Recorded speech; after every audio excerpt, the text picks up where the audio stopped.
Welcome to Let Me Fix This. Enjoy the video. In this video, I will show how to fold down the Chevy Silverado back seat. Locate the release lever at the base of the seat and pull firmly to unlock the seat back. Fold the bottom cushion forward if necessary, then fold the seat back down until it clicks and sits flat. Secure loose items and double-check the latches before driving.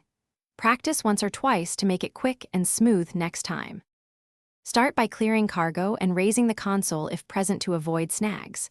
Release the seatbelt and fold the bottom cushion forward if it does not drop automatically.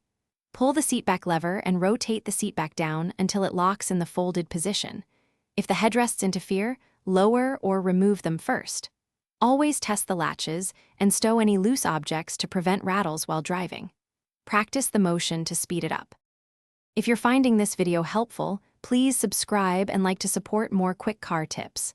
Quick recommendation: grab Little Tree's black ice for a fresh cabin scent after hauling gear. It masks odors and stays strong.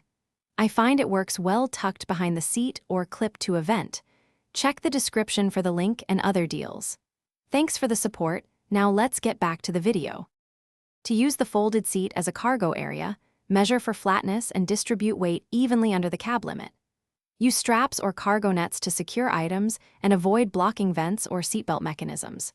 When returning the seat upright, lift firmly until the latch clicks and check the seatback angle for proper support. Reinstall headrests and confirm seatbelts retract smoothly, then take a short test drive to ensure nothing shifts. Thanks for watching. If you found this helpful, don't forget to like and subscribe.